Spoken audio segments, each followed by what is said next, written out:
We've begun participating in an organization called Soul Matters, which is a gathering of about 140 UU congregations that are sharing themes throughout the year. So for a month, we've been sharing a theme, and we've now joined a number of other congregations who are doing the same. So the introduction to this month's theme by Scott Taylor, who's leading that organization, is called What Does It Mean to Be a People of Ancestry? And this is written on behalf of the Soul Matters Shouting Circle. Ralph Ellison says some people are your relatives, but others are your ancestors. And you choose the ones you want to have as ancestors. You create yourself out of those values. Scott says, our faith agrees with Ellison. There's a difference between relatives and ancestors. Relatives give us brown eyes and bowed legs. Ancestors bless us and burden us with legacy. Relatives are those we tell stories about. Ancestors call us to carry the story forward. Our relatives allowed us to be here. Our ancestors tell us why we are here and how being here right now matters. The difference is huge. It is, as Ellison points out, all about choosing to see yourself differently and live by a different set of values. Take success. There's an old adage that challenges the hubris of some people with privilege. He was born on third base and thought he hit a triple. People who choose to see their lives through the lens of ancestry constantly remind themselves how they really got there. Instead of talking with puffed up chests about how they hit a triple, you'll hear them speak of the shoulders on which I stand. Hubris or humility. Ancestors never let us forget the latter. You will also hear ancestor-conscious people speak of blessings differently. People of ancestry look at their blessings and choose to see not only a gift, but also a responsibility. It's one thing to gratefully celebrate the blessings passed on to us. It's quite another to be so grateful for those blessings that we can't help but ensure that they get passed on. Simply put, ancestors pass on obligations. To be a people of ancestry means recognizing that something of value has been entrusted to you and that there's a long line of people behind you counting on you to pass it on, even expecting this of you. And whether the expectation feels like a blessing or a burden, it most surely also reminds you that you're part of something larger. Ancestors don't simply tell you that you're obligated, they tell you that you're obligated to something larger than yourself. And not just that you're obligated to it, but that it is dependent on you. Whether the story continues to hold up is up to you. Whether the family tradition continues to be done is up to you. Whether the native language continues to be taught to the children is up to you. Whether the family cycles of health are strengthened or the family cycle of dysfunction are stopped, up to you. Ancestors plot these incomplete and intimidating endeavors in our laps and say, we've done our part, taken it as far as we can. The next step of the journey is in your hands. Which, of course, also means that our hands are connected, as were our children's this morning. They handed the precious gifts to us. And we're asked to hand it on to those who follow. And they will hopefully continue the sacred chain. And in the end, maybe it all boils down to that, seeing ourselves as part of a sacred chain. We're not small. Our lives are not insignificant or independent. Our choices are not without consequence to others. We're part of a story, not just a set of random happenings. Our choices tell the next chapter. Our choices connect the next link. Our choices pass that which is precious on and remind us that we are preciously connected. This is what choosing to be a people of ancestry means. This is how it asks us to see our own lives. So during this month, let's all be grateful for those brown eyes, but choose to be part of the precious chain of ancestry. The words of the prophet Hosea. Hear the word of the Lord, O people of Israel.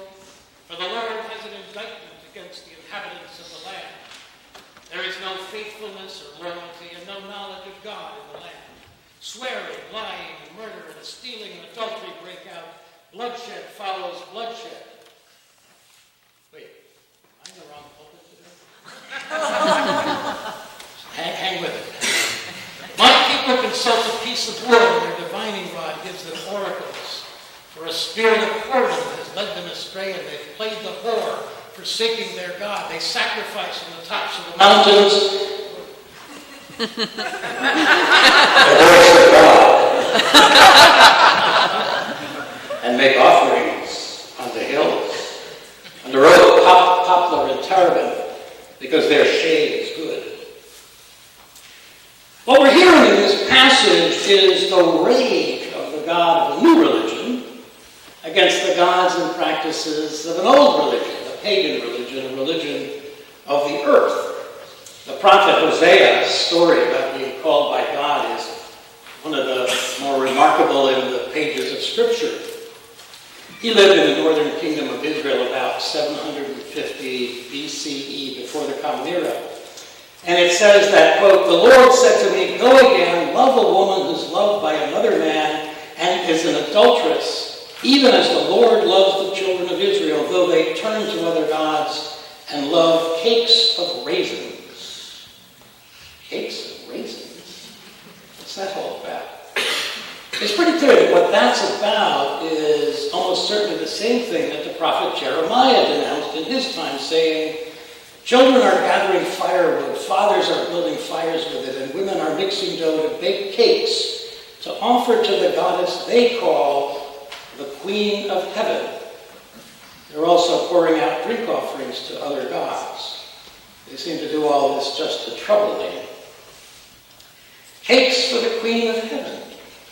In the mid-1970s, some of the women in our Unitarian Universalist movement began exploring the ways in which our religious language, our practices, and our observances made women feel less included. And that was a time, incidentally, when women were first coming into our ministry in significant numbers. Now, women constitute more than half of our ministers as Unitarian Universalists. And quoting now from the website for our adult religious education curriculum entitled Cakes for the Queen of Heaven, in 1977, the UUA General Assembly unanimously passed the Women in Religion Resolution, calling on all individual Unitarian Universalists and all UU organizations to examine and put aside sexist assumptions, attitudes, and language, to explore and eliminate religious roots of sexism in myths, traditions, and beliefs. It continues, "The impact of this resolution has been profound, ranging from the establishment of women's spiritual retreats to the rapid increase in the number of UU female ministers. It's prompted the incorporation of more rituals, such as chalice lighting, joys and sorrows, into our services, as well as the review and revision of our principles and purposes. Curricula celebrating the female as divine have been developed, including a curriculum called Cakes for the Queen of Heaven.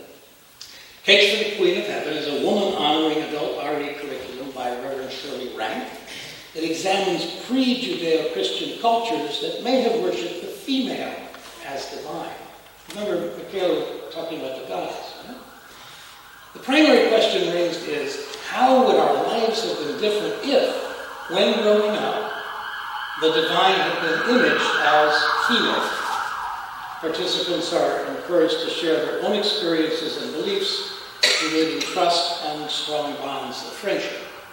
And I know that a number of women in this congregation have been part of that program, and in fact, the curriculum is on my shelves in my office. And our service today is resulting in part from all that we have learned from about religious traditions that preceded the religion of Israel and the religion of Christianity. And part of what was rediscovered was that pre-Christian religions, at least in some of their forms, included far more respect for the feminine and the earth than did Christianity. Our thought for contemplation, our sixth source, which is included in part as a result of the Women and Religion Resolution, acknowledges that the living tradition we all share draws from many sources, including spiritual teachings of earth-centered traditions that celebrate the sacred circle of life and instruct us to live in harmony with the rhythms of nature. Our own Puritan ancestors struggled against those earth-centered traditions in Salem, where they came to believe that demonic forces, to wit, pagan religious practices, were making inroads into the community fostered by witches. So the Salem witch trials remain a blot on our nation's conscience, and wouldn't you know it, the people who were promoting it were our own religious ancestors, Puritans in the first parish of Salem, among others. So it's no surprise that Hosea's denunciation of ancient women's love of cakes of raisin may have come down from this originally Puritan pulpit as well. And what does that all have to do with Samhain? Well, Samhain, as Michaela said, is an ancient Celtic festival that falls on November 1st, celebrating this hinge of the year as the harvest is behind and the cold, hard winter is ahead. It's thought that the festival may have originated when the Celts were still shepherding people, and that Beltane, May 1st, was the time when the herds were driven to the hills for the summer, and Samhain was the time when they came back down for the winter. It turns out that these two hinges of the year are each roughly halfway between an equinox and a solstice, and they correspond to all kinds of other celebrations of the return of spring, Easter, Passover, and the commencement of the winter. Rosh Hashanah probably has some echoes of this. And of course, All Saints' Day was set on November 1st. So here we are talking about one of the ancient pagan festivals on one of the sacred days of the Christian calendar, All Saints' Day. How did that happen? Well, to tell the truth, Samhain got there first. All Saints' Day originally fell on May 13th. It was created as a day for all the other saints. You know, if you had a saint day, that was fine, but for the saints who didn't have saint days, that was for all the saints. But it was changed to November 1st in the middle of the 700s by Pope Clement, presumably to preempt the previously existing pagan festival from the more ancient Celtic traditions. So what are we to make of the persistence of these festivals such that Christian popes were forced to place new festivals at just the time of the old ones? Think about Christmas and the Roman festival of Saturnalia, for example, which is a kind of solstice celebration. So there's an attempt to displace the old traditions, of course, but there's a recognition that there's something underneath that. There's something that calls to us in a particular way at just this time of year. It's a liminal time. It's a time of transition. It's a time, to credit the pagan traditions of Samhain, when the veil between the living and the dead is almost transparent, when spirits can return to us, whether for good or for ill. Spirits that were ill to us had to be warded off, those that were good to us to be welcomed. And all of this, of course, is caricatured in our celebration of Halloween, and it's celebrated remarkably joyfully in Mexico's Day of the Dead celebration. We have a friend who's just moved to Mexico for this particular period because she wants to participate. It's astonishing, the effort that goes in, and the celebration that's engaged in this. When Pope Francis wrote his encyclical on care for our common home, he brought the attention of the world and of the Catholic Church to concern for the earth. And it's perhaps not surprising that there were some wrinkles of concern, especially from folks who were anxious to deny that human effects are having anything to do with the change in our climate. And so some of them began to scent a whiff of paganism. Mother Jones Magazine reports that leaders of the Heartland Institute, a leading advocate of climate change denial, so that, quote, when the Vatican leapt into the controversy on climate science, we were initially under the impression that His Holiness was a victim of bad advice from bad advisors. There were people from the UN who were population control advocates. There were people from other left-wing groups who were advising the pontiff. But he said that after the Pope released his landmark encyclical calling for action on climate change, he began to suspect that something more may be afoot. He reminded us of pagan rituals and nature worship, which he said were seeping into the church during the Middle Ages, adding, "I'm wondering as a scholar if pagan forms are returning to the church this day." He said, I would say, contrary to some of the criticism, that this is not communism that's entered the church, it's rather paganism. If this be paganism, make the most of it. We need to be reminded to turn towards the earth and toward our ancestors. And this time of year, this day, is an opportunity to do that. This day, at its heart, is about ancestors, the debts we owe them, and our continuity with them. One of the customs associated with this and other pagan holidays is leaving gifts of food for the souls of the departed. What's that about, you might ask? Why offer cakes to the Queen of Heaven? What you going to do? Eat them? I think what we're witnessing here is a practice whose purpose is to remind us that we are not self-made. That what we have is not just our own, but the fruit of the labor of generations of our ancestors, their work, their love, and quite literally their genes. So setting aside food or other offerings is a symbolic way of acknowledging that we owe a debt to those who came before us.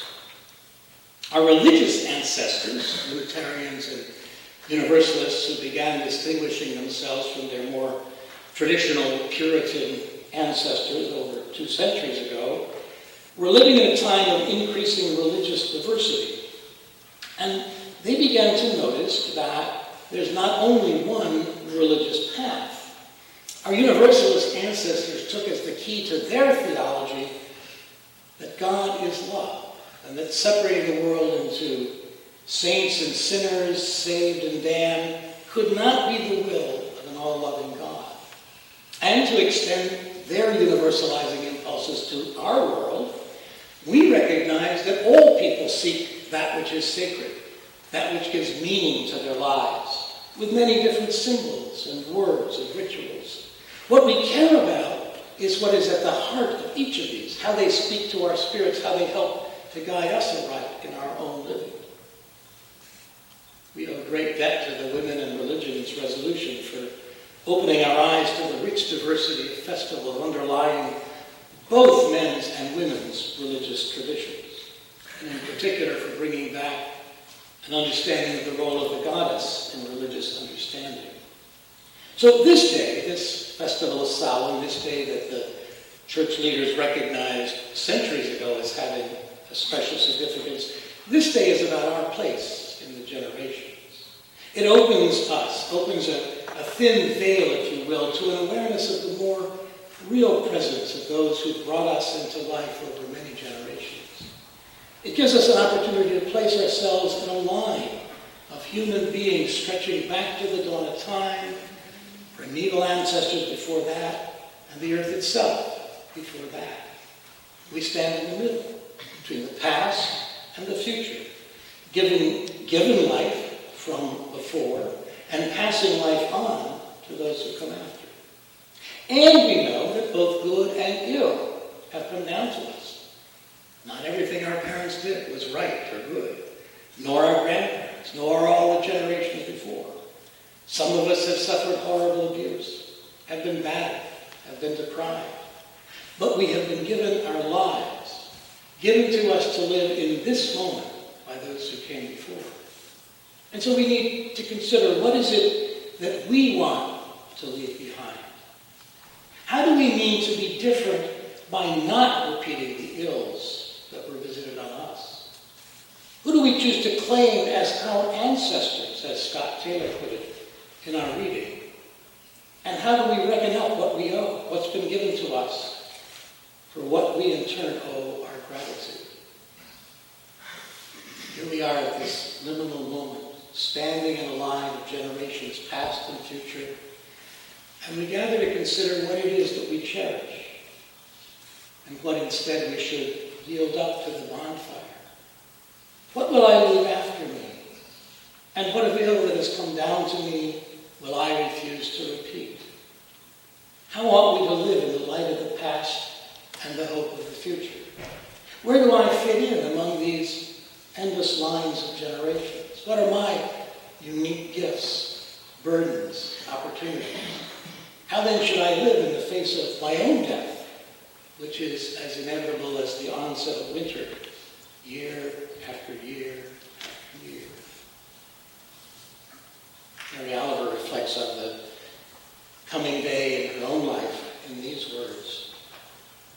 When death comes like a hungry bear in autumn, when death comes and takes all the bright coins from his purse to buy me and snaps the purse shut, when death comes like the measles pox, when death comes like an iceberg between the shoulder blades, I want to step through that door full of curiosity, wondering, what is it going to be like, that cottage of darkness?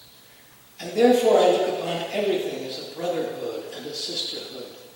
And I look upon time as no more than an idea. And I consider eternity as another possibility.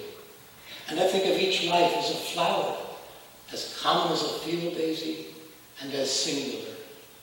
And each name a comfortable music in the mouth, tending, as all music does, towards silence.